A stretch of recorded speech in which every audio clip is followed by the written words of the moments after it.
নমস্কার বন্ধুরা, যখন আপনি কোনো বাল্ব রিপেয়ার করছেন, ধরে রাখুন এই বাল্বগুলো রিপেয়ার করবেন। রিপেয়ার করতে গেলে আপনার লাগবে একটা হোল্ডার। এই হোল্ডার আপনি এমনি করে স্ট্যান্ড করে যেই বাল্বটা দেবেন হোল্ডারটা পড়ে যাবে। এই হোল্ডার দিয়ে আপনি টেস্ট করতে পারবেন না। কি করবেন বন্ধুরা, এমনি একটা দোকান থেকে, ইলেকট্রিকের দোকান থেকে এমনি একটা প্লেট কিনে নেবেন। করে কি করবেন, আপনি এখানে একটা ফুটো করবেন। ফুটো করে দেখুন এই দুটো তার যে আছে মাইনাস প্লাস, এইটার পুরোটা ঢুকিয়ে দিন।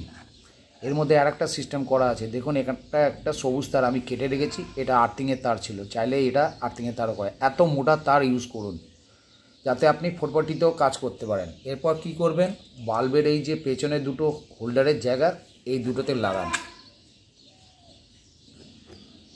হ্যাঁ বন্ধুরা, তো আমি কি করব, আমি দুটো স্কুপ নেব। দুটো স্কুপ নিয়ে এখানে এই প্লেটটার মধ্যে এতটা বড় স্কুপ নেব যাতে এখান থেকে এতটা বেরিয়ে যায়।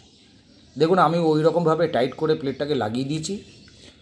আর এর ভেতরে দুটো লাইন আমি ফেস নিউট্রাল এতে দিয়ে দিয়েছি। এবার যদি আমি এটাকে রাখলাম, এটাকে আমি যেদিকে ঘোরাবো সেই দিকে আমার দিকে মুখ থাকবে। আমি যখন কোনো বাল্ব আমি ফিটিং করব এখানে, সে আমার দিকে থাকবে আর আমার নড়বেও না, পড়বেও না। যদি আমি এটা রাখতাম, এটা আমার এমনিভাবে স্ট্যান্ড হবে না, পড়ে যাবে। কিন্তু এটা পড়বে না, দুটো স্কুপ দিয়ে আমি এমনি করে রাখতে পারবো, বাল্বটা আমি টেস্ট করতে পারবো। তো বন্ধুরা, আমি একটা কি করলাম, আমি একটা পুরনো গুড নাইটের মেশিন বার করলাম, যেটা দিয়ে আগে আমরা গুড নাইটের এই মেশিনে কাজ করতাম। এর ভেতরে যে হিটার মেশিন, আমি কানেকশান কেটে দিলাম। দুটো প্লাগের মধ্যে দুটো লাইন আমি নিয়ে নিয়েছি। আর একটা কি পেলাম, গুড নাইটের একটা রেজিস্টারওয়ালা এই যে এলইডি, এতে আগে থেকেই ছিল।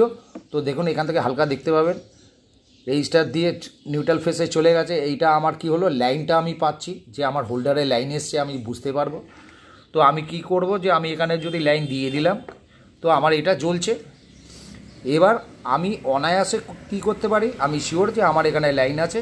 তো আমি যে কোনো একটা বাল্ব আমি এখানটায় লাগিয়ে আমি টেস্টিং করে নেব যে আমি লাইনটা যেটা বানিয়েছি লাইনটা ওকে আছে।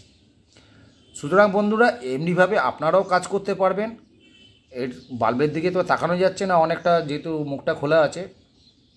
তো বন্ধুরা, এরকমভাবে আপনারাও বানাতে পারবেন। টেস্টিং বাল্ব বানানো কোনো একটা ব্যাপার না, আপনার যেরকমভাবে হোক টেস্টিং ল্যাম্পের আপনি মাধ্যমে ইউজ করতে পারবেন। এখান থেকে অন্য একটা যদি এক্সট্রা মানে 2 পিন এমনি হোল্ডার বসাতে পারেন, যেখান থেকে লাইন নিতে পারেন, 3-4টে আপনি কাজও করতে পারেন এক্সটেনশান দিয়ে।